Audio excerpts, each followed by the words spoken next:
nsuo we de onum bia no ano no cancer ntimi nya da yes nsuo onum a potassium magnesium ene iron num nyina wo mu bie utimi da ma akoma ne boye kama na bo nipadua no ntipa bi to sisi Breman UGC Tafo New Road Abawa Route Junction so bibia ni afre why 024144 9191 upe baabia da kumasi ade a aya Lovic condoms upe se odi hoho ekoda ho a animonyam no som ye was standard 1 bedroom suite, superior 1 bedroom suite, the lozy 1 bedroom suite, executive 1 bedroom suite. Ni nyina bi o presidential suite no 2 bedroom flat. Me say na do hono ma pool hono air condition security bibia adumanu na wo mo wo ho koda ho a o feel rough for 0501 68 96 ana 24 na ya jeoso. Na yedi asidani bia ma Medima for Herbal Hospital. Medima for say just said ye wawo eno na wonsa na say ho den ko ade a eni da so e wo ho Dr. Time da so enonom. The number is 0244 774282 0500 727215 and cry pokwase mayira kumase ebu akwa twoma go first homeopathic clinic enie eye stroke na ye wo waya mre pressure mojabroso enemu yade a eye faith ahinima kokobi 18 0246 728675 0556 272 671 Zap Cola drink no nunum bia okeshi bia be bia mbeshiam bia eye Zap Cola soft drink ema wa ho de ne ekosoro ho de ekosoro ne bo no so eye premium quality shops ahodo mu Zap Cola soft drink no eno no pebito na emwa o anyumre yani a yenimo de ahia eye me Oduefour na sabere pinaman na penkrahene chiame minim nua ba akonofo Piesie Lardi abisa fo nsam no eniem sini twani kofiadu yeta frɛ no ajako sɛ de munim no no ɛsɛ wayi nanim biem asa de ne support nyina ma Dr. Mohammed Bawumia o kyerɛ sɛ wahu ne sɛ wo mo apeso mo prima mpani adwane nyina no de obetima aboa Ghana a fast track niema mampuntudwuma kɔ nkan yem na de na nado de akodo no wato aso no Dr. Alhaji Mohammed Bawumia o se one kind kra no mo amo se na Asante region de na nado ne Dr. Bawumia ye no mo na mo nyama adwo se mo kenkan hospitals nko ma akoma 40 ya wono ajako na ya we anana no ile mo nkai creative arts school ya wo sine kwada so yi chese niema pi na nado ne Dr. Bawumia ya a wo se pia Dr. Bawumia na obeto aso Atwen. Kusha asiyese ukopro biswa. Ubedunu netese. Tuma ukoye na yade na arede. Odi ye frise. Ubetu tomanchi monkamsa. Ene Ghana fana nyina. Obi abetia dansie. Se mbrande tuani akesie nyina. LBT aban. Ensa no tsoye yede. Ewo ho, ewo akan so. Apan de yede politics ene. MPP aban ye huni. Titiru kumasi ha. Upie nantia baabia akwanyaye bi ho swami interchange abaya bako ene de eje do wanya ba bedu me no ka say yesisi na namom efri new road ya den ede ba chese emre kakra say MPP aban Ghana fo mo ti ase na minisam ba ti ase ama Dr. Mahmoud Bawumia aba beso no watuma so a interchange no eni fie bebre yen sabeka ama yehu ahin hai degree ne pamocha yen nyina Ghana fana ha hospitals are paying 40 me no ka say aye makuma 40 die we hu aduma da dia ka su gusu a omugusu esi Ghana ha afanda nyina twintonto ye na kwada so ana creative art school o ma penika say yes sisi nyade ensi madin se dan praba kubi na no me tani koya edan planning ade ya peje dina ho ene de kan ho ongusu peja dem nya kwan bise a chese sukuu fo ba bi a wo ba wo be sunya de se bo sumi nsia ana ade de sunya bibia wo be nya ba bi ada a chese teacher fo so be nya ba bi wo mo be kire afoforo na eba na me ka ho me di be ko enya mpade famia May headmaster, may teacher ni. He said, acting there, nyame dia channel. Aja ko asa to aso bi meka kire asanteman adehye ene Ghana for sem ma ye ma obi emedede ye emeka nsem dem fa ngoye so potokasem se ma obi me convince yen na free SHS no why na say eya de bone enso bi say eya de bone na na do say ya de papa Dr. Bawumia say ya de papa beto aso ade ne yem ono ansa meto aso Yes, free SHS meka say suku aye kwa dey free no ono so ko fa bai na mo hwe ne fe President Kofo emranti abawo sa abre no a ye wo free no ene sa padai na na dan kwa sa bo mu nyina free SHS a mo sa ko suku free obi beka say na Ghana sika anode hwe sa de na to fa hwe de emu ni pa na sese wo de bo ho ban na da tro mu ni ho a o mo tumi aba be ye panimpa aba beto aso ewo omen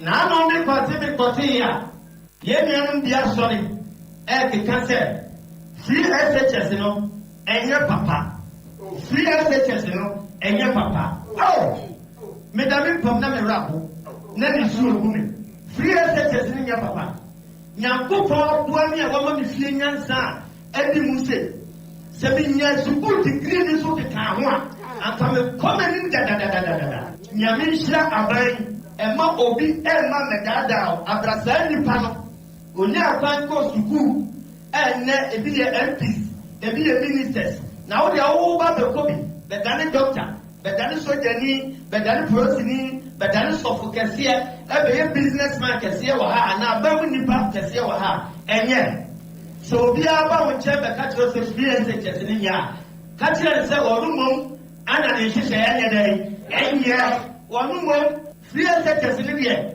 afa group yesi ayedai papa yesi ayedai papa ajako ekowie sen obi biara free SHS wonye mu mfaso no osrewada menye boni aye ensa na wati koma MPP to MPP so na onua no so mra menya free SHS sika ni bi mini na mo se tro for mobile misrawo Muma Ghana this year in Nanti. Set a Duma Pa PPI. Nanadu Danko Kufuado. Only Dr. Mamudu Bawumia. Yabama Dr. Mamudu Bawumia. About the Toaso. At the key 8, you know. Now about the Yenima coming Nina. Was at the full Friday. I came home. I'm a Ghana. I am a person. And the year and then what the film is and never about the Toba. Get out 7 now. Miss Semo, Maya. Nantia manya kwa kosugu mona wati efa tire MPP aban bisa MPP aban ya dwere mo ho ene wo hu dini tro ene o timi tinkan wo betimi ayo business dia hu musika no nyame hira wo se maji atum se mo kwa kwato aba ade ama ajeko na akasai yanko amamu ensemu eni Ghana mransemu president mekire panyi a wada Ghana Bar Association Ora yaw echampo boafo wasi sudua sese Ghana asumdue baba enye watwa mitimi so matwa niti wayombi meso ba yeni bi woso nde enye kura na ni nyina mu no wasi mfirihia aduanan enum enie na high court atemwafo miensa bi yekun won ya nti brano afi bia no yekai won mo nti ne na won mo kai won mo na asemwe ebeto mu wasi de nam so ema ya atemwafo miensa yekum wo mo no ya hantan ne ahoya ane a chese nipa no adwembone ene otanhunu anakwa maami yedu fie du time obebre no ene kofa sa owo ne baaye yenyi mfirimu ne fa somdwe enchechire omai. The sad and horrible events of 30th June 1982, for example, should serve as a constant reminder that intolerance, violence, political vigilantism, and military adventurism should not be tolerated and have no place in any civilized democracy such as ours. Without that, 30th June 1982 was nothing short of unbridled intolerance and violence. 30th June 1982 personified raw vigilantism and leadless military adventurism.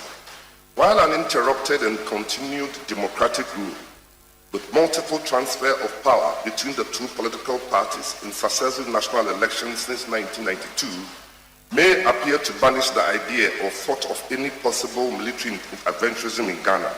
We should not get ahead of ourselves and think that all is well, for it is not. For each of these elections, including the registration of voters that precede them, as well as occasional by-elections, has not been without its fair share of disturbing moments and violence, with associated acts of political vigilantism, which in no small measure threatens the peace, stability, and development of this country, which will serve as a source of concern for all well-meaning Ghanaians. What should be a familiar exercise of a civil duty, and what is supposed to be a regulated process for the registration of voters and procedure for the challenge of prospective registrants and transfer of votes, were and have been marred by threats, intimidation, assaults, and violence at the registration centers across the country. It should not be lost on us that such acts invariably scare away and restrict eligible Ghanaians from registering to vote and voting in national elections and referenda, a clear violation of their constitutional rights. Lawyer Yao Echampo Oduefour and Piesie was the man who ye trading yard in train who sends him ya, where the poor, where the pine, this senior PP, a 50 man ho baby beshe, and him Yahoo dobi, and in watch I say, Sadiano, a hard drip papa, democracy or do drama bejine, now some dream muti fafa, Zaman lafia bedia him ewo omeyi emua, I was a son or mano, ye frame. The Supreme Court has with remarkable consistency underscored and upheld the rights of Ghanaians to be registered for and vote in national elections and referenda. Thus, any acts that prevent, intimidate, and restrict eligible Ghanaians in that regard should be deemed intolerable within our democratic space. It is why the Ghana Bar Association notes with deep concern the reported acts of intimidation, violence, and vigilantism that characterize the recent voter registration and vote transfer exercise in some places across the country, such as Cape Coast in the Central Region, Kukum in the Ahafo Region, and Edijama in the Ashanti Region, to mention but a few. It is often said that Ghana is an oasis of peace, surrounded by turbulence within a sub-region that is riddled with violence, lawlessness, and military adventurism in all sorts of form and shape. However, let us not take anything for granted. Let us not get ahead of ourselves. There's a lot to be done to have a truly functioning democracy, working at full throttle that guarantees and oils our individual and collective aspirations and development. Let us have the awareness and consciousness of our past travails, struggles, and failures to get to where we are now and rededicate ourselves to doing our best, not to go back to those dark days. Lawyer Yao Echampo Oduefour to mebunu for say, and no more basa what Timu Akameno, ban fanny chicken fast will be any so on for one word in your baby. To the youth who are invariably exploited and manipulated by some political actors, I urge you to be purposeful in life. Channel your energies and exuberance into meaningful ventures. Do not fall for and be misled by unscrupulous politicians to engage in acts that destabilize our nation only for crumbs. I dare say you are worth more than some few Ghana cedis and a pack of cooked rice. Lawyer Echampo Oduefour Ghana atemuafo omuko epanyi enono. Ejura Sechidumase Municipal Assembly no akọ ne mprensa so beto abati mayi for presiding member okọ na esibuo so ne mprensa so na honorable Frank Apia J na ne tire yi a wababa presiding member ediama assembly no na kontehini ya wo Ejura Traditional Council e wa Santimantime yemum na nantwi odi asempa obuje otoso mienu ade atudwa se afei ene wonde ohunu se assembly no mpuntu dwuma beba afei na assembly ne niema a ka kire nyina ebeba ne aka ne se assembly members nyina be support do mato abayi ni no na wontimi mpia niema se assembly no it said they yatum say any presiding member and say any chairman or see affairs of the assembly nti ene de yankopon ase ana meda na Ejura hene na enyeso hene ana na sechet mase hene so ase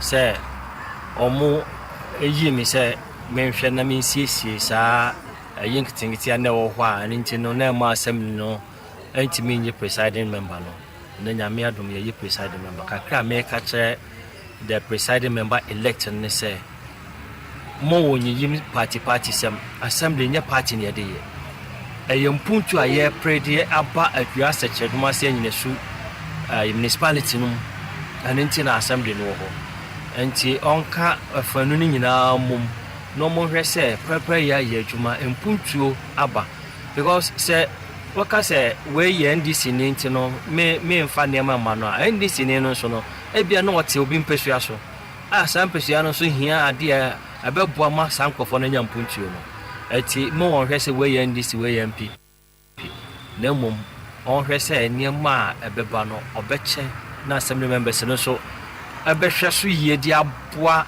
communities na yɛato aba yi wɔn sɛ ɔmɔmmra na ɔmmra mpuntuo ne yɛhwɛ yɛde ɔmo ase sɛ ɔmo di nananom ani na ɛnɛ yi no yɛbɛtena mu no ɔmo ahwɛ ato aba no ama asomdwe aba nyame nhyira ɛne a yɛte yɛyi ɛyɛ kontihene yi a wɔ adwira nanantwi odi asɛmpa obugye a ɔtɔ so mmienu owieyɛ no ɛna presiding member foforɔ yi a wakɔ ne mprɛnsa so afei ɛna wanya no Honorable Frank Apiagye ɛkasae na aseda ɛna ɔde ma obi biara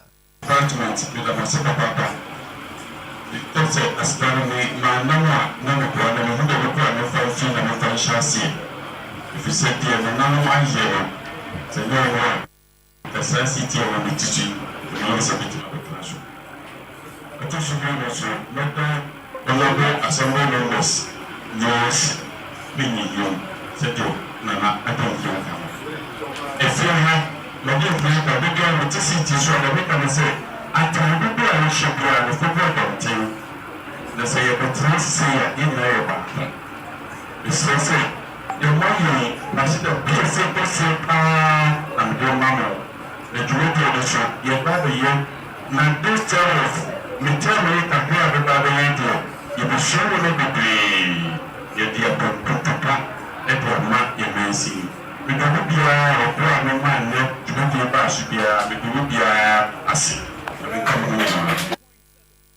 ɛne a yɛte yɛyi ɛyɛ Honorable Frank Apiagye yi a ɔsɛ ɔbɛyɛ presiding member foforɔ ɛwɔ adwira sɛkyedum ase municipal yɛnkɔ gomuo nyanya no ɛwɔ gomuo istimansi no mu mfimfini mu ntɛm na gomuo nyanya no wɔn so wɔn wɔ hɔ nom a yɛnra ɛna wɔn de ɔpanyini baako ɛbɛwura pusuban ho ɛyɛ ɛdan wɔn yɛ amanneɛ ɛwɔ mu de obi si akonya so wɔyɛ amanneɛ ma ano awie yɛ a wɔn so wɔyɛ di kuro wɔdi kuro no ɛbaaze na ɛbaaze na homere de ndɛm no na ɛsɛ bufuo rasta still militant mpanimfoɔ dem not overstand wɔn mo nti aseɛ nti bɛhwɛ kudwe tai ɛna esi wɔ hɔ ɔmanfoɔ wɔn bu ofu ya na nkobi ahene ɛwɔ gomu nyanya no na ayi kwe a wɔdi kan yi a meka na asɛm wɔn nsɛmtwerɛfoɔ ɛkasae na asɛm no yɛ asɛmpa yɛntie yɛntena kurom ha na Sabio Langard fo wambama obido na wankade ono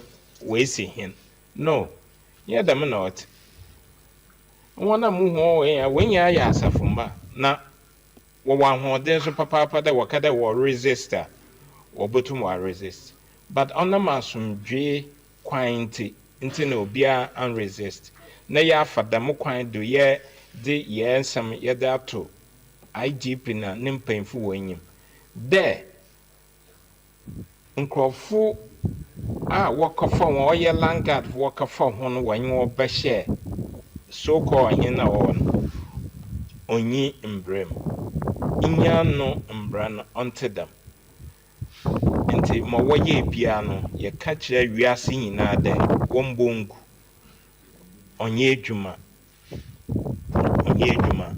mrepemu no nananom ankasa ode won hyehyɛ ne won de baba boto Ghana man ne wiase nyina enim nti mo wɔyɛ bia no obiara mbok won disregard nyanya no still community yensi hene osan na kwan a wɔfa do na anya kwan a yɛfa do yɛdisi yɛn hene wona wɔba wɔbɛyɛ nana ayi kwei odi kan ye ankobia hene komuanyanya no na yawo asafo fekuo mienu ewo kuro no mu ha sa fekuo na hwe mi esi hene ewo ho omo sese de ofa so esi di kuro no a omo hu hwe no omo mfo aso no entwa yie kura nimbo yama IDP ene nimpinfo wombo modin na ma anambole se sa albe yego mo memwo ampane side de kwa ya ebem nya no enyina no asomdwe ofa na asomdwe ni yenyi bi wa yenye bi wa landard ni samansam ni yema yema na babawo se ye costo ya sabio benyini yikroma ne yemenfo pa ya ne mpedede ye asomdwe okroma ba ko pele de bukroma ma obaba no ma wo ye ka chowa ya ka chawon je bese Ghana government, especially IDP, I'm training you much in the cray. Are you a coban? I'm a hen. Are you a coban? IDP there. The awkward war. In the no, or maybe I war, or paying, and now Uncle be a hint in the new painful. I work on one way the medium majority. Indeed, beside the Namonza, the awkward doing and the Namon, Uncle be a hint in the painful, tell when you move.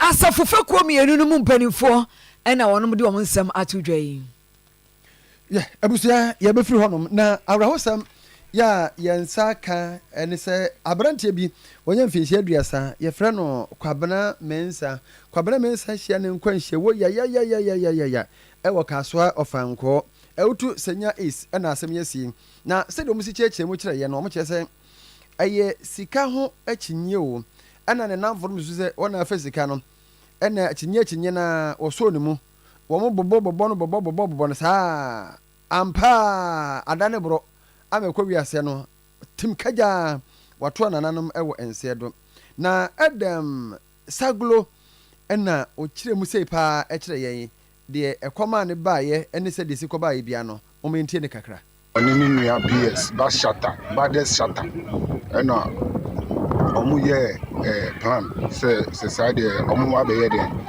oni ni omu abebu aye mensa no de owu sisi a ntimi ye ho na omu ba eni dua eni abuba ntimi so mi kokko so dua ni mu na omu di bo mi ti panyansi ya na mi bo fim mi omu dezimi na omu di so gumisu omu di so gumisu na mi sorry no na omu wiki omu so ofe I was saying Russian hospital and I hospital. By a hospital about police station, I buy your report and I'm trap picture and I made no call. 17 million. I don't say Juma different one be I'm cover tools because I'm here I'm a say my year no 2 million no social no be some na according to misunderstanding. Banaska I would day in China Casapo or my Tianusu, but no put the see and forget. Penny catcher say, don't forget. Because we are near 7 as Canuna, a beshway. To say, and Nuna, you should see, a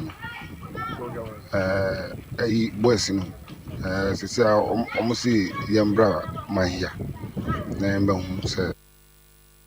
De okase ye Adam Saglo ne nua na afiri mu no na obi so a nani hunu de ekoso bia one nanansa edi ho nkomo na metoe papa no so ofa keso amene ni boss pa no o kwa akopata no na ba kutwe sekan enti BS no kitabo no di bo ani ha ela ni nua no so edi duano bo niti eno auto film still a one guy ni nua no anja no di duano bu bon wo film wo enti ye de ni was pa no so a de mitia ne agye mema meti so sei no mehwe adekono na dua na sesu woni trim agye na boy baako ono so minimu no ba boy baako kita ebo ai friend BS na obi anim no ba shata na obi anim no de bo no bo ne menase menem senti ya sole se e bianka ye betumi aso mu apata wana na de odi dua no ebro no twen bibi won nchen say yes kan o say ya den won de be hwan say no twen ade na ye na hu omaku no de asi abusua na mate masom nsem no Ghana police for Wamasha say nhwemu awia ne yebom kase say Northern Region etifi do mantamu tamale papa yili eyebro no tamale hono mo enkwada mienu bi ehwehwe wo mo yehu wo mo a be nanu achi a obi be yi asutire say papa bi fie no mo koye o mama no wo mo ko hwe fie wono mo a asa agro ka bi si wono mo nsa enkwada ne yetwitwa wo mo de wo magu ka no mo enkwada ne ida na nse ne nenso no mo na ma yetwitwa no na employe enti wo hwe papa no wo de she fridge mu eno yibegu kan mu em sese go betu kan wako so wo ye de yo wo mo de emu no ekota male teaching hospital se wono mo akọ ye hwehwemu ahwede asie na assemblyman Emma Papa Yili Owura Muhammad Hafiz was the police for no wo mo ma suspect ni bail ha wono pop eno ena nam so kura no a wo have video yi wo Facebook so a emabunu sete ko sai wo mo ntiase wo mo ye so jab ti sese no ma papa no fie ho no no na Honorable Hafiz Muhammad yeah assembly member okasa ye ni nsem eni. Is it confirmed like that? I said we did a citizen arrest on Saturday. That was on 29th of June. We handed him over to the police. Unfortunately, under bizarre circumstances, he was granted bail. I'm not a legal expert, but I know medical. Was it right? Was it right for him being granted bail? No, to my best of my knowledge, even though I'm not a legal expert, I don't think it was right. Even for his own safety, it was not right for him to be granted. All right, so unfortunately, you see the twist of the 10th, the complainant was rather arrested. Up to now, he's still under police custody. Who is an uncle to the deceased children, who lodged a complaint to the Dopsy unit on 25th, has been since been arrested on Saturday 29th and still under police custody. So, fear and panic within the residents. What do you say about that? Is there some fear? Can you tell us that there's some kind of fear now in the community? As I stand myself, I fear for myself. I have kids. I don't know what will happen to them. You yourself should be fearing for your own self. Yes, as a responsible parent, if something should happen to someone's kid, it's just a indicator of it could happen to any of us. I don't want to put sentiment. Let's respect the emotions of the disease parent. I don't want to be feeling passions, but I'm trying to calm the people down. But is that the first time such is happening in your community here, especially this your electoral area? I've just been in the office for 6 months. I'll say yes. As I've moved into the office 5, 6 months. Yes. This is the first.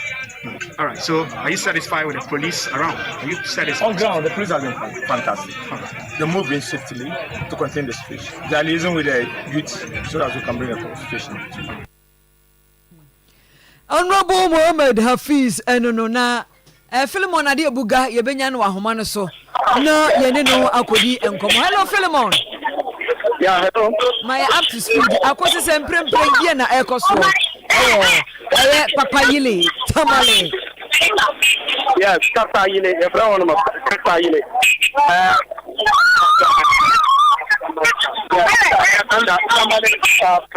Say, obejina ye kakra, ye nti o kasa no. No way, somebody. Me nim to see here. Yeah, first no. To what me am more. Yes. So here I can me the current location maybe an incident in a year no. Yenya ntiase me nim to menka. Yenya ntiase ohina owo community no kata yile.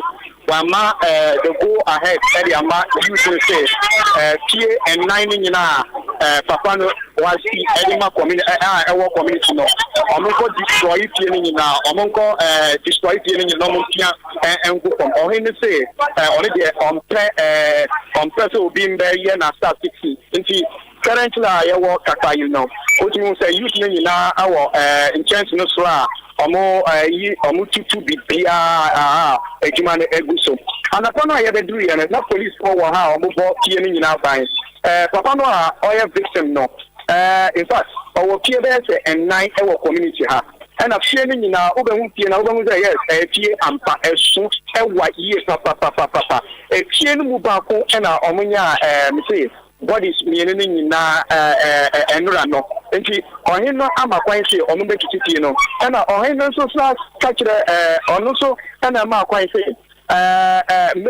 police for no so on film assassin way so currently I can no youth ni na specific location ha omo body say tie ni na omo tutu bibia na emperform ade a eyanwanwa ne say am na omo gusu omo tutu sink ni na yehu mi ankasa ene de omo wa nyina yehu kwala uniform be shi 8 kwala uniform be 3 na ewo papa no ne feeling mu omo ni uniform ni nyina ba ye no form no utu say on once na egu uniform no so na nya once na ketwa kra different kind of uniform ene nkola nketwa empaboa omo yi edipri papa no ne dem ba ko ceiling so this one all ama you know I will say number no I will say papa no allegedly okun nkola no it's possible that some number no more than 8 and more than 10 because uniform no you know omo hu ye no omo gia tum say enye nkola no ba uniform no community hono nkola bi uniform na maybe it's possible omo so ye a victim from papa no ankasa. Na papa na dwuma be na oye wo mpotemo oton besia na oton dwan papa no ye obi a wagidin e wo kuro ha papa oye imam bo oye imam oye spiritual imam e wo kuro ha oye nro mpacho ai oye muslim leader ankasa oye muslim spiritual imam mamin kana sa muslim spiritualist problem bi uba na waboa wo sa no yenti wagidi e okroma papa wagidi papa ana osa tunyum information na masanya se osa tunyum pa tunyum ali anu wana se Allah subhanahu wa ta'ala nyum correct oto islamic for enyum no dia wo kan no oto enubi enti wagidi papa e wo the whole community enti so say yakasa no de the 4 houses are currently, as I'm speaking with you, within 1 hour time. Nina beba form. You Nina was among police be ambaha. A juma, Omoyano, a juma, Omoye. Anna, on him soon and Mamma quite say, Omutu Nina, no idea, on pair idea. But I didn't say I don't want to say. Right from information and a panotun deck, coming baby a papano. Coming baby a papano, enemy evening in our. But yesterday, incident no police wanted to meet the chi, complainant no. Omuchi no e de no call cell. Anya anyumre we na we ya confuse here. Womuchi complainant na nipa na criminal no suspect no accused criminal no and a suspected criminal no. The susu se wokum kwada yi wono omuchi no anase the okoye complaint. So that is what the youth are confused of. Because him say so be committed crime and anka efforts for investigation. But when it has turned out to be the other way around, Omachi complainant no. And then yenim baby papa no ankasa wo. And no na youth no wanwa no. And one no. Yes. Yes, all the kwa whistleblower. I was here protecting one. You born home by what boy me ako crime. I wo kro mu. Nanso ono no anka man kotua ka na wo de ka ba fie no.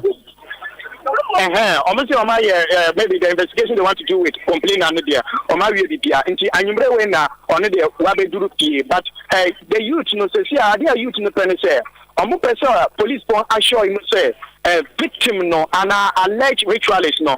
Also was seller for investigation because currently youth now they almost to see and say arrest or make arrest and the fact suspected ritualist no. Now so see there is nothing about idea of any information at the front whether or sell or hipa community be or currently. Okay, some way dear in fact Saturday it was a quick ticket so. Mushia the details no beba pa we yakase bo nti etwa ne tawu se ko kon no nti Philemon boy duma ya be san ba ho ye wi asanu mu ohu papa Philemon Adebuga ene ne free di nkomo afri papa yile ewo tamale etife domantem northern region. Omain so for her sikasem so Dr. Mohammed Ami Adam Anta ɛna wayɛ press briefing kyɛ sɛ wakyerɛkyerɛ nneɛma mu ɛde akyerɛ nsɛntwerɛfoɔ ne nyinaa fa Ghana yɛsika ho na wɔde ato dwa sɛ wohwɛ Ghana ɛna kakra ni no yɛnya bɔsome mmiɛnsa nan nom saa no kɔta no a yɛsika sa ma improve akɔ n'anim sɛ saa berɛ yɛwɔ mu yi nyame adom yɛsika no afei de ahoɔde ne ba yɛ ɔman no nyina soɔ no fa ne ntoma pɛpɛ afira economy no wɔsɛ demonstrate formidable signs of comeback na ne nyinaa ne sɛ yɛsika a yɛpa firi IMF hɔ no ɔse hwee be ɛnɛ July kitansa bosome yi da di kan ne yɛhwɛ anim sɛ nka ɛbɛhete account so mu na $360 million ɛna yɛhwɛ no mu ɛba deɛ a na kyerɛ sɛ Ghana yɛnya 1.6 billion na no ba bɛwura yɛsika no mu bɛwura yɛman nkyekyere mu na afei no apagya ɔman no sikasɛm paa. Address the economic challenges facing our dear nation are yielding positive results. Despite a challenging global environment, the strong leadership provided by His Excellency President Nana Addo Dankwa Akufo-Addo and his government, coupled with support and inputs of the people of Ghana, have undoubtedly contributed to the successes we are seeing today.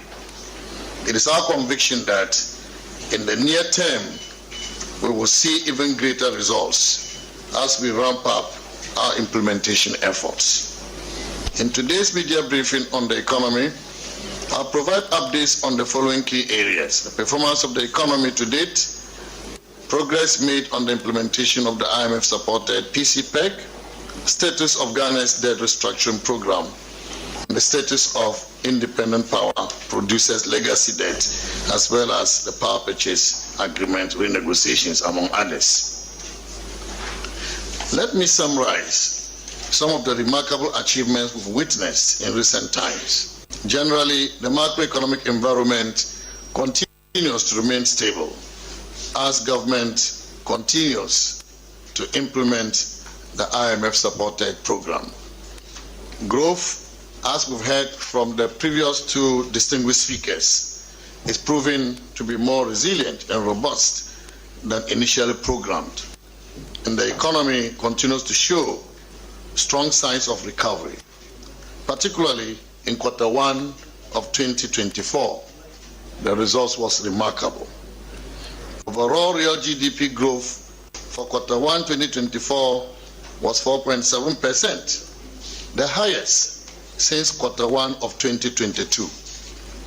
This growth performance is better than the 3.1% growth recorded in the same period in 2023.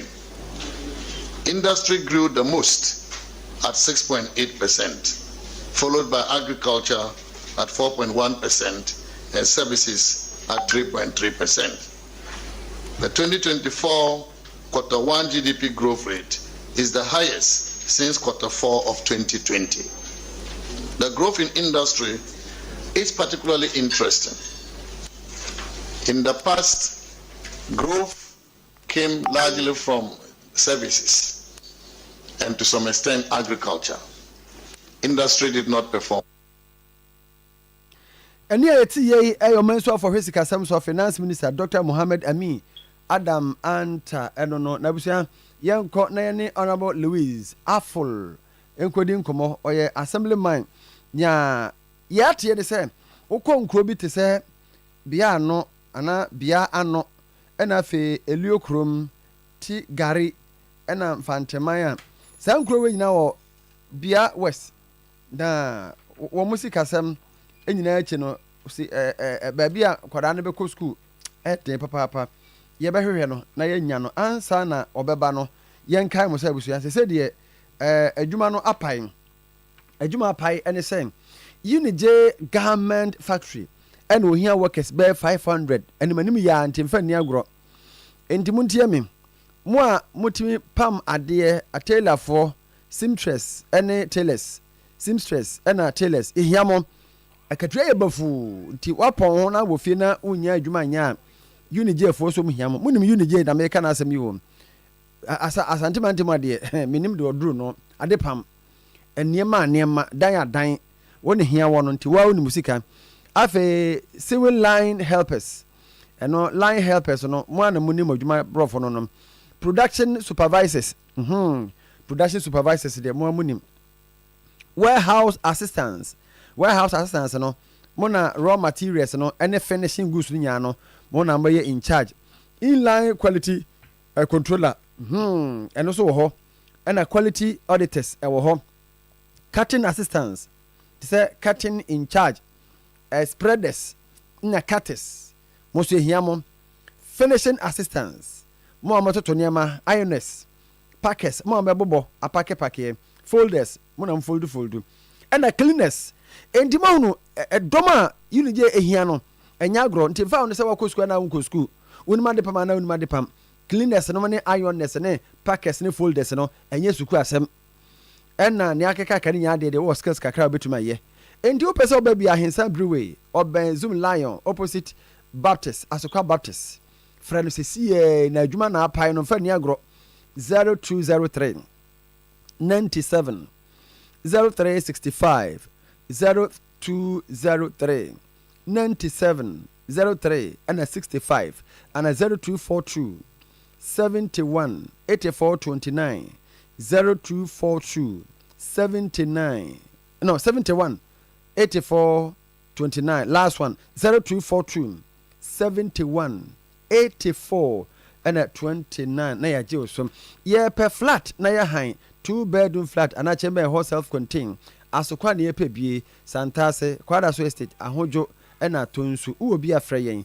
0244 75 0196 0244 75 0196 yani honorable Louis afo enkwedi nkomo honorable Majwe menya bema yo we promise aha ye Oyerepa ni nyina wo kuma se dan ba ko na mu we de boa yen onkrofo ye se kindergarten ni junior high school for wo mu nya ba bi nsu ade anua se no motete ne epese hu no kure wo mu sa da te ampa menya bema ye no kwe pa sa se se no hu video so sa na te ya o motra se anua se asu ade na se ni I get to 7 to 8 years ni. Hey, ada ko ba ne senti na mo de mo da so ti nua se ko ba ne sen. Nye tie ni atakwa mo na hunu okwa no kuro no na esiye atakwa me dan no ye cha san de mo no ya na esiye kuro no na di komune be si atakwa me dan no aba me ti bi mo mo nti ni hu ye sa se penete. Hey, na de mo nya ho hwe. Ona boss ye 200 na mo 12 uni MP for ni DC for block o ya se e betu ya kan se e betu di mama ya se kona bla sa na ti die ye ntina ho ma e dan e nu bi o mo so mo bi nwansa eni ntina ye dia betu ni se NGO si na ban e mo ye na ye si ye dan ke bi for no kra na e ha me ukodu e dan kra ni shim office no chiche ni osanka o chira de yo kwose ho na e ho na nkra ni school office no empomani enfana kwa mfa ho na yale na ese aki nkra no enu ti na me so me sra ban ni ndu so mo ko ye boa na nya da papa ma ye mokra no na mokra ne da ati ehia ye pa wo de wo ya assemblyman wo ye ofa mu de mu DC o sesan mu MP o sesan nananom so wo mo ye den nananom de omo de omo ho se kwamere ba beba MP ni cement beba DC di cement beba ni so akọ kwamere ba ni ye de asopoto omo ya asase ato ho DC bibia ya bona mane EMP so ya bona mane bo ni na echi no omo so ye nchen 7 years ni pa wo hwe ahwan fault ni si aban DC na panfo ya tiona bo ye be di echi mo MP no design DC so design mo MP ni ya hwan pa yes ni Professor Dr. Augustine Seria ena ye DC no Venaje Bible MP ni Professor Dr. Augustine Seria no Professor Muana what na man constituency say na ekoso no ono kwa na abua ya ma ye say ye school dan bi wo ha ono na abua na ye say ye kwato parliamentary election no omo tu dia no ono na de Lam Lata College of Education ba bia so what is school ni Lam Lata College of Education ai ono de ba ye na ya makoto abatia no nti ono so ato abatia no so onso ni mu abi o de be bo ye bi o ye ndisi ni ana ndisi ni ana mudisi ni so de sai ndisi so ya MPP ni Bernard Blay onua na wo ba umia office secretary to ba umia office honorable Bernard Blay yes Yo, onua Dr. Baumi office ho. Baja say. Onua ye adwuma Dr. Baumi office. Onua na secretary to Baumia. Ena wo hu ya na wo hu za tibia we. Na fi obuni obahuni na ohu pa. Hey. Honorable Ebeda se why? Na fi da wa pa. Ya ne Honorable Louis Afo no. We dey enu gwase o. Enfie nson pa na nkwada we titi nua ase. Wa mo ba Facebook na ba hwe a mo wre be ho. Hey. Piesie ko na me de. Aje me nsa. Aje nsa pa. National Road Safety Authority ye ekwaso jojo ekaso brebre wo mo panyi kwankyerefo ene engineer David Osafo Donten na wakoba pro akosra nkrofo bi ekuo bi ewo eye Eastern Region Poemantem ni nyina eye transport operators ye ekuo anase fekuo ahodo a omutwika eye lorry ho adwuma no na ne kra woko nyina ye afutuo ene de obi nimu a obi kire se okono okobo nkomo afọ adwuma ye ho wo se de ba ko ma lorry nkwanhia pa konfadu esie eye alcohol obi tibi ko wi mpusu huhu alcohol ensadene egusu manani asese so gon wo twika yi a chese wo hunu so obi kura nam kwa hunu mu wo se ha dwe pa ebi won so passenger no so obro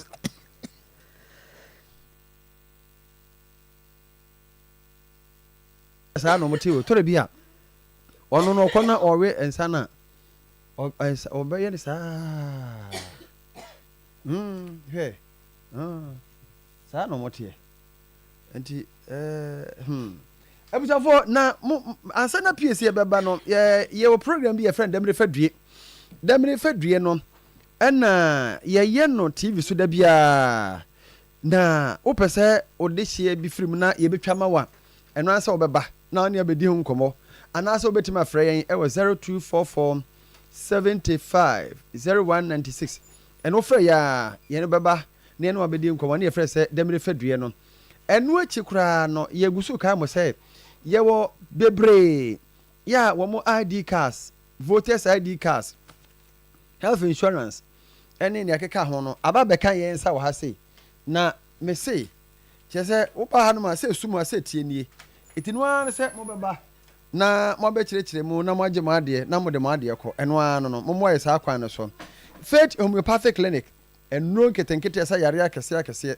etinu an se wo beba na wakosa ho yare se eye awo na ma fibro na ha diabetes pressure anase wa yemre ewo mpem bema yam kroni asthma ema ne mema nhyem yare ahodo adwama na dɔso ahotutuo ene ani de ahenema akɔkɔbi 18 mu na obehunu Faith Homeopathic Clinic our number is 024672 8675 ofra ya no ye beje wo so na virtual so madwumadie no so no yegusu ka mo boso we die no ya wada ene ye hyase ya wada ya memenda na ye wie eno so mre na ye no nyina mo mpaye na ye wo efie bi fully furnished 7 bedrooms house ene de ma han kra udu ho no ma enim ho kakraka di ho no kakraka edabia toilet ewom bath wom self contained no ye big hall and air condition no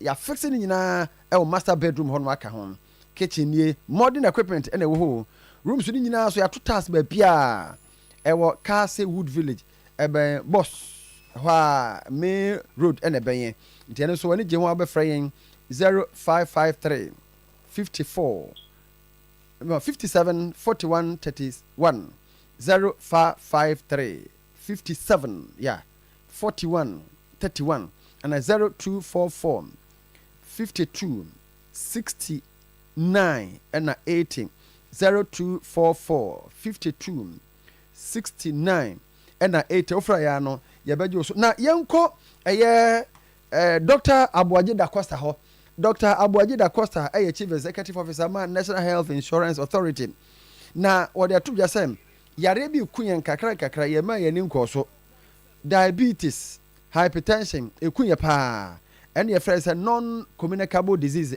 nyensa yare na eno da nchen kidney awo se ehunu kwa ye fa so a ye kidney no ye baba ho ban a enko sai na be wiase no and a dialysis what's my dialysis no ɛyɛ de atwa to kora sɛ yɛabɔ yɛ ho ban bia yɛyɛ bibia na nyɛ yɛ na aduru hɔnom nanso saa yɛreɛ wɔ eku yɛ no yɛante ani ahwɛ a asɛm bɛto yɛn. But if you look at our healthcare architecture, it has actually been focusing on curative. And I think it's now time to introduce the preventive measures in such a way that it will contribute to addressing some of these NCDs. And I mean, looking at the video, it is really pathetic that people, preventable diseases are now a major cost burden on families and the nation.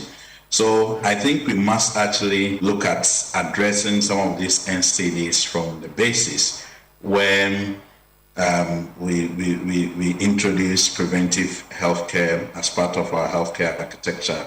So from the National Health Insurance, I think from next month or even this month, from July, we will be starting an annual health check model when blood sugar, blood pressure, and both weight will actually be introduced as part of our benefit package. There is a committee that is chaired by Dr. Nafiba with all the experts on the table to see how we can finance the preventive aspect of these non-communicables. As obviously, we believe that is the next pandemic and we must tackle it to reduce our healthcare cost burden.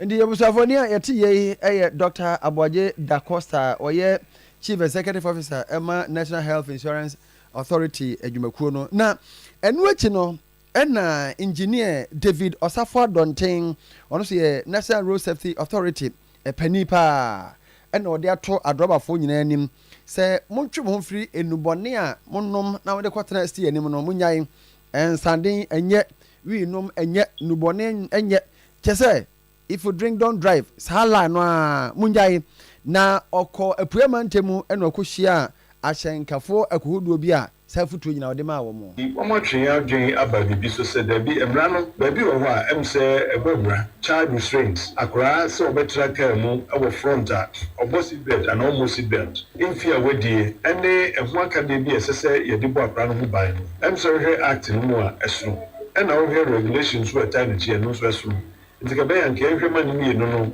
enkamo na ne wo ha no eno adesan wa ha ye gidi se adwempa omachiro madwen yesu yekope akwan ebefa so na yahwema sanse san yetumi aye emse no nkomoni abedin enti da ladafo no ase ene wo mo eka ho na ye ba nse betu yenuam ye papa no ye ofa no empenifo of parliament enso eka ho omso achiro madwen wei engineer David Osafo Adonten National Road Safety Authority abusia na wiye no ena ebuakwa north MP Honorable Gift Chum Ampofo editu jasem ensese ma nkwada kwan momotena ka animu front hono echi wade etia mra so enti saa de no yenhwe ne yenhye no so oba onyenya mfinhye dumienu kwa ye ma ne ntena ka stia animu na front also ntena bi ne de ne echire saa de no mo nhye no so pa medwumedie ne titiw paa ye em afraid want na care na ye de want ne mu sen wo de tine animu a ohaw ne ye den wo de ne tine chira ohaw ne ye den wo bo ne seat belt na say wo ma no special seat na wo de seat belt no bo esomi ya maame no papa no won ka se wo so dwe ye den eno ne ye badwendwi wo ntie nyina ye ngi ntum se mo fra ne ye daachi ka ne ye betina ka e ko speed wo ho ne ko speed wo ho wo kra wo ko speed ko bi ba bepem nti yenhwe na ye de mo fra ne tina kai mu a yenwe won hu yi se be ya esan bia emma empo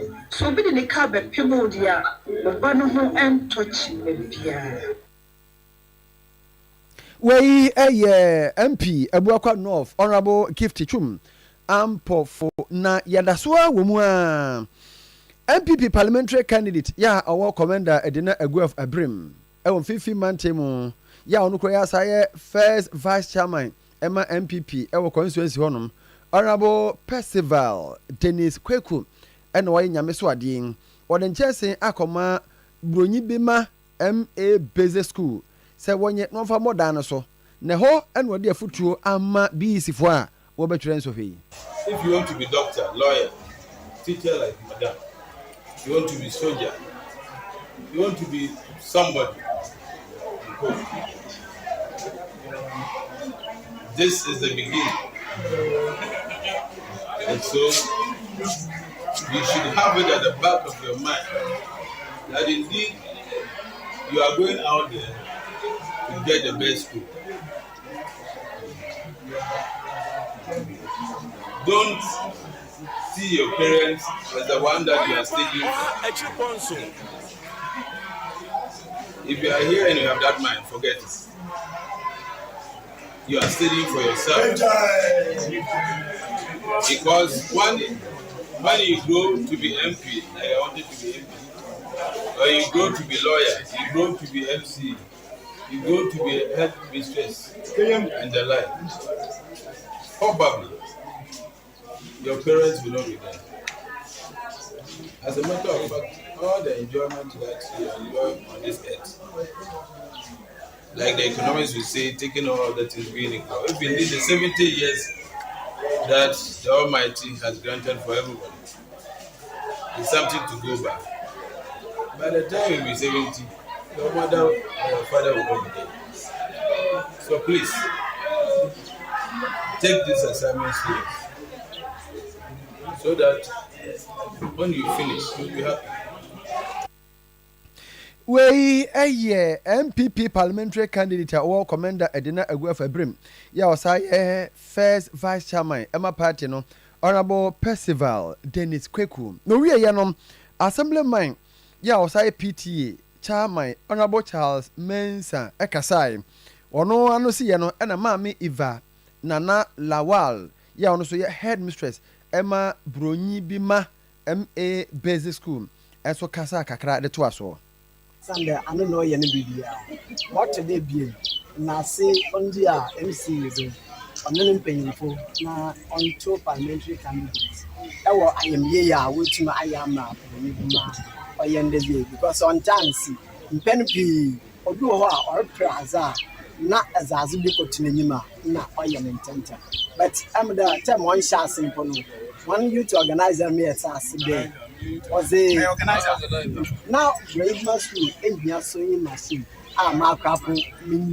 But in the 1 main I was a continuing. I mean, I'm not or yeah, as a man. It's a baby as a bomb pedal. Baby be allowed only a second feed the arano or young coupon on Shana name. Now, mamma, yeah, and my brave my phone could say. On to you and shed the whole cake in now. On came with a young with me a yamwa. Being seen here be. Now watch a man, I'm not them, asking any. Ya bomb bed on sending your baby. I'm my being so good. Yadanasi. My journey on behalf of the directorate, myself, my staff, and the learners of the and the Oyerepa community. As I see, none of the first people that work by something, 10 of them, they came to ascertain the situation. They brought us money, 3,000 cedis on Cedar. And so we managed to salvage the debris and then BB on the moon. Honorable Oyerepa. I don't know how to express them. So, but I'm so grateful. Domia Wabe on things.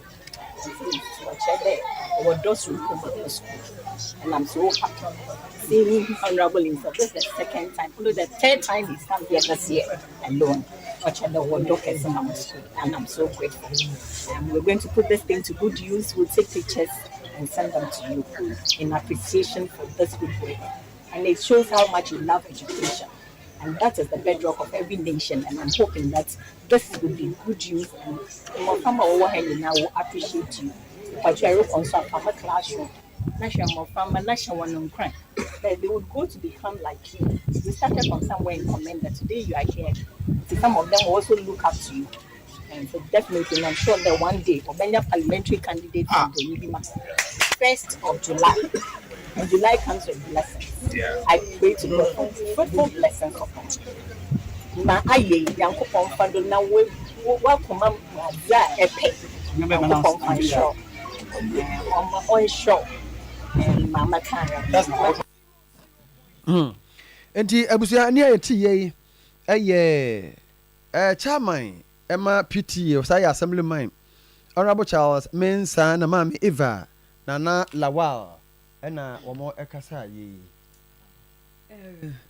mreno kraso nti yemfansi na madam mebro nana kwabana bonsu otoso miensa otumfo suadu hene nana amoni mpoko otoso mienu otumfo suadu hene akwamu hene sene dekuro abusuapani kwaku pon etafra no kwaku Thomas USA enwo ewura kwame asafo je ewo USA obapani esi ahema ampame kumase obapani amamayo ewo nkran ewura Alex Sapon ewo kumase na kwasi champon asafo je wo bantama ewura George entwi boss yakon otumfo video and cameraman etafra no apegi ana apegi Embabi ura Samuel Sapom CEO X5 Plus restaurant and pub Kumase aka Aja Kwabana Poku Kofi Kwaten Akwasi Wusu Kwabana Bafi Akwasi Sapon Yaje wa ani abusu asem fanto manim so pani Joseph Akwasi Sapon afrimu fiche de wotwe enu onya ye eye no eni abusu ase meme de edi anim ye abusu de toso nsien oye mu na deda no ewo bokanche sene na anim tete a bokanche sene hwa ena obekwa akopere kura bra wa wi awufusu nyina ma no na obeto aso anom sikesa no ewo bokanche school park honom owie bokanche school park na kwasi ada so abusu ase obeto aso nti meme de ebe ni kwasi ada ebe no ena opani Joseph Akwasi Sapon ye na ye no ewo bokanche sene and you'll be birthday. Happy birthday. Happy birthday, Enko Emma. We little boy, little girl. Happy birthday, Gracie Pearl or Dami Jima. Happy birthday, Gracie Pearl or Dami Jima. Uko School Good Shepherd RC Preparatory School at Hensign Estate. We for Godfred or Dami Jima. Ena Oma me Hana Edu Jemfi. See you. Guns Clothings. Happy birthday to you. All right. Yakwe, minua Daniel Kusi Jumtuni ewa Canada. Osu tie from Canada. Nti Daniel Kusi Jumtuni Canada na wosisi ya so wo hwe ye nti yada se wo hwe ye. Enebo okunafo oba bedidie. Adonya me na hwe yesu. Memoria akase laje ye wasem na yewo. Yes, on a boy, you know. I feed ye be ye. Onya meti asi wongu yo. I feed ye be ye. One on a boy, no on a boy yo. One on a boy yo. I feed yes, you better couldn't tear come and penny tressing. About tressing. Yanni Emmanuel Odo Korea, Jimmy Clive, and a buyer. I see Bua man in anaya pepra, a boy in Chidom. Me didn't do the phone and answer repin a mine and up and crying chairman and minimum near back on up for Piesie Lardi. Mr. Michael Yao Asumai on an air Mamma Hannah. Almost a crash as some come on. Thank you, Lord Jesus. And Pania Tenasi, Oyerepa FM.